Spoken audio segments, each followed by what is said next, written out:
Welcome to the Queen's Lair, a lifestyle podcast. Get inspired by our latest tips and information about small business, entrepreneurship, natural hair, travel, food, and even relationships. Stay tuned for another great episode. I am your host, Renee Patrice. Blog Talk Radio.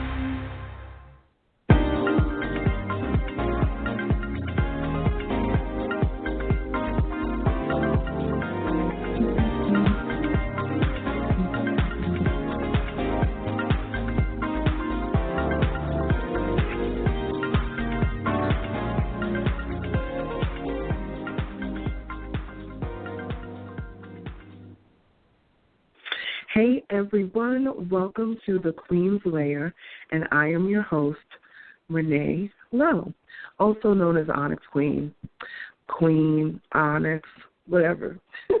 People have different names. We, as you see from the title, people have been asking me to comment on the Shea moisture situation. For those of you that may not know, I am the CEO of Onyx Queen Media, but I am also the curator of Blackberry Naturals. Blackberry Naturals is a meetup group. Actually, we're more than a meetup group. We are a networking group, but we do have a meetup group online on meetup.com. We are the third largest natural hair group in Atlanta with over 500 active members. People have been like, Renee, you got to comment on this. You have to say something.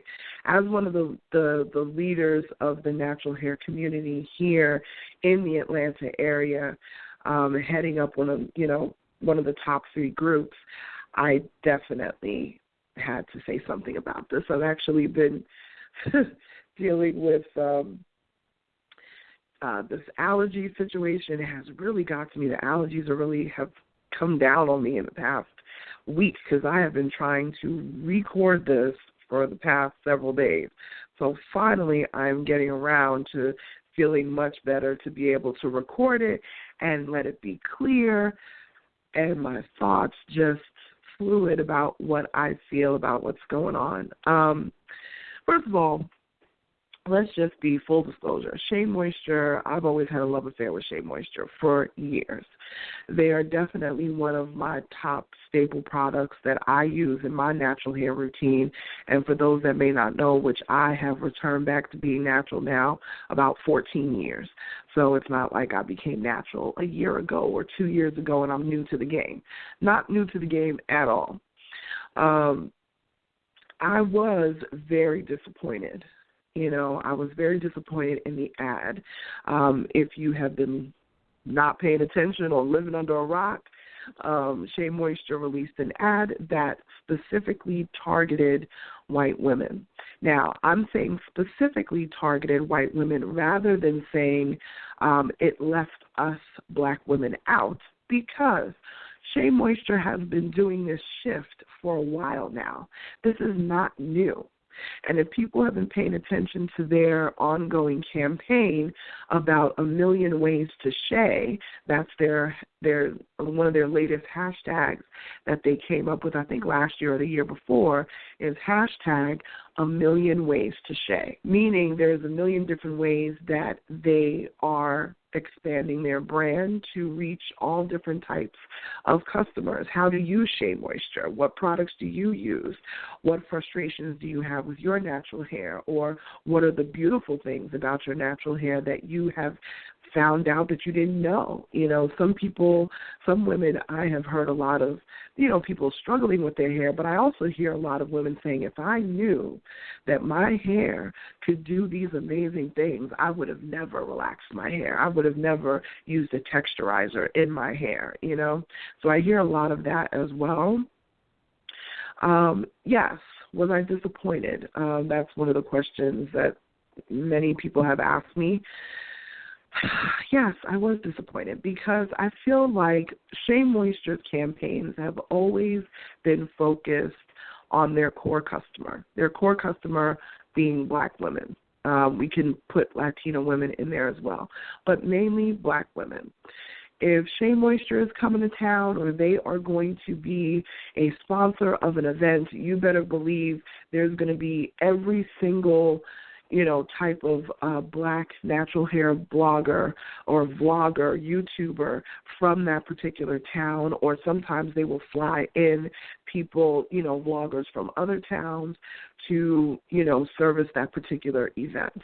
From what I understand, being friends with some of these bloggers, even some of the larger ones that, we see out there at Essence Fest and things like that, Shea Moisture has always been very fair in the way that, they have treated their vloggers and bloggers. I don't think I've ever heard anything adverse. They've always been very good about as far as like on the monetary side of things. Now, I know Shea Moisture has expanded. If you don't know the backstory of Shea Moisture, this is the grandmother's recipes for different body products and things of that nature, soaps and that sort of thing that she would sell at markets, in her home country. And so these are soaps. These are African black soaps. These are all different types of those lotions and potions that your grandmother or your great-grandmother, especially if they're from a country in Africa or the islands, Latina, grandmothers are definitely in the mix of this as well. So if you have that type of background, and even some other backgrounds as well, grandmothers always have the fix for things, whether it's that special tea, whether it's that particular rub or whatever it is, they always have something to fix whatever ails you, So these were the grandmother's original recipes and things passed down through the grandchildren to create Shea Moisture as a company. So these recipes and things have been in existence at least since 1912. Please correct me if I'm wrong, but I do believe it's 1912. I don't know if it was called Shea Moisture in 1912, but definitely these recipes and things have been in existence since that time. So the CEO of the company, gentleman, his name is Richelieu Dennis. He, and I hope I'm pronouncing his name correctly, but he basically went on the different social medias and the different news outlets and things to talk about the expansion of Shea Moisture. So like I said before, Shea Moisture has been making this shift for a long time. The A Million Ways to Shea campaign, from what I have seen over the past year and a half to 2 years, has been about getting Shea Moisture up out of the ethnic aisle and on the mainstream shelves, like your L'Oreals, your Pantenes, and, things like that. I get it. I am not in disagreement of that. I actually support that because black makeup, black beauty, black hair, we are mainstream. We have to stop acting like we're not mainstream. There are women out there, non-black women, who pay good money to have lips like us, to have hips like us, to have our skin tone, even trying to recreate the waviness and the curliness in our hair. And people have to realize that that is mainstream. Black beauty is mainstream beauty. And we're trying to act like we need to take a back seat. I don't have any problem with the ethnic aisle because as soon as I walk into any of these stores out there, whether it's Walgreens or whatever these different stores, I'm headed to the ethnic aisle for sure. But it does make me feel good to know that a major black company is not in the ethnic aisle. So that means that, okay, we can be outside of the ethnic aisle and still serve our people. So where do we find that balance? What lesson do we learn from this debacle that is going to help us go further in a positive way? Because black women have been spending a ton of money on Shea Moisture products. And I know a lot of people will say, well, Shea Moisture was so expensive. Honestly, there are a whole lot of other natural products out there that are more expensive than Shea Moisture. A whole lot. And I do support the smaller products. I have no problem supporting a product that I've never heard of. If I get a sample of it and it's thebomb.com, believe me, I will go back on their website and order the full, version of it. I have no problem supporting even the smaller brands. I love supporting the smaller brands. I love, the different subscription boxes and things that I get. I get Curl Kit. If people are familiar with Curl Kit, I get Curl Kit every month. Like, I love some of the products in Curl Kit box I've never heard of. But I'll use them and they'll be like, ooh, this is really great. It's a new find. That's why I get that subscription box. I love a good swag bag. Anytime I go to an event or I have my own events, we at Blackberry Naturals, we have our own events all the time, and we make sure that our VIP swag bag is really stocked full of things that that the naturals have not heard of. We try to make sure it's things that we really do a lot of research to make sure it's things that you haven't seen already on Instagram or haven't tried already, If it is things that you do love, we also like to throw in a couple staples in there that you absolutely do love as well. So it's a healthy balance that needs to be done. You can't forget about your core audience. People, of course, have been doing their research and their backtracking and have found that these top marketing positions at Shea Moisture are not even held by women of color, no black women, no Latina women that we know of. That was another layer to the backlash as well. So that right there, that actually explains a whole lot of why this ad was even able to make it out of the gate. Now, the CEO of Shea Moisture did say that this was one ad out of a series, I believe, of 24 ads. So, okay, they're trying to expand their brand. I don't even have a problem with them expanding their brand at all. But for me, and what I go through with my hair is not the same as a white woman who goes, whatever she goes through with her hair. It's very different. The textures are different. White women are always complaining about their hair being oily. My hair drinks oil. So, why not come up with a line that fits for different types of hair? Not just different types of curly hair or textured hair, excuse me, but for different types of hair. If you look at L'Oreal, or I think it's Pantene, specifically came up with lines, whether it was makeup or, body products that fit for the black community that are targeted towards black women. So I don't have a problem with a black company targeting specific products to a different demographic. Just don't forget about the original demographic that has helped to build where you are right now. So and I think that's where black women really felt like they, very put down, and it was like a slap in the face, because it was like, if you look at all their campaigns and things that they've done thus far, it's always, always got us at the forefront, because it's the majority of who's spending that money. Even if you can scroll and scroll and scroll through their Instagram and you can count on one hand how many white women you will see, they're definitely not putting it out to a white audience. But this was specifically designed for the white audience.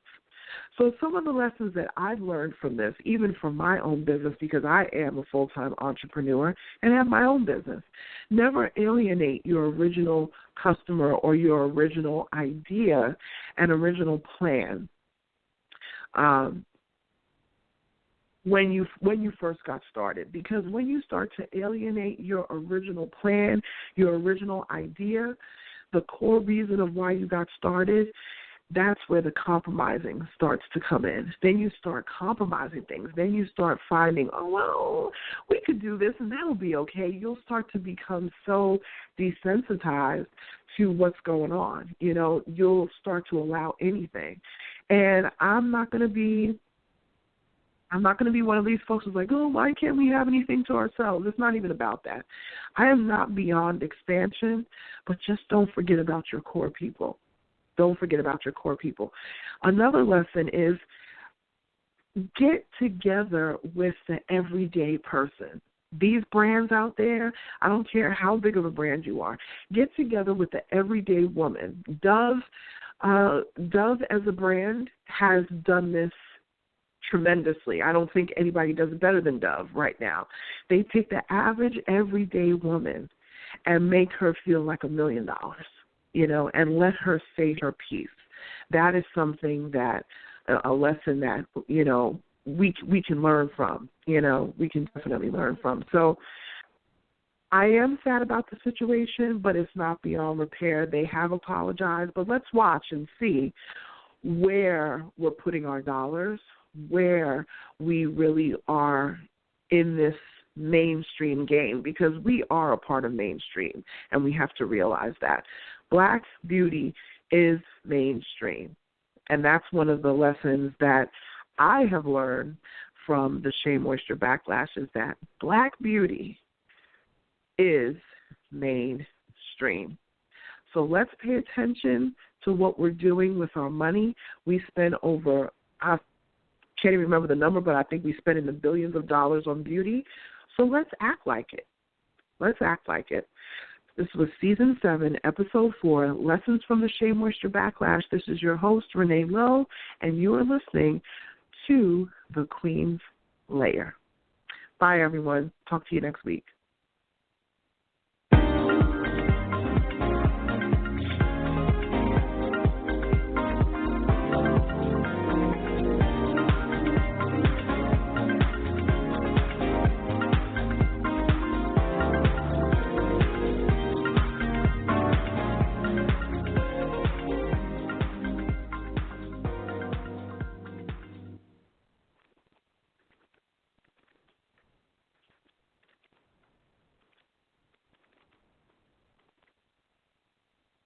Medicine is one of the most difficult, fast-paced, yet rewarding paths you can take. You can set out on your own and navigate the student loans, the bureaucracies, and systems that define a typical medical career. Or you can apply for the U.S. Army's Health Professions Scholarship Program and launch yourself into a medical career like no other. Your tuition will be completely covered, and when you graduate med school, you'll learn from and work with some of the most elite minds in medicine. That's the Army difference. Learn more and apply today at goarmy.com/HPSP.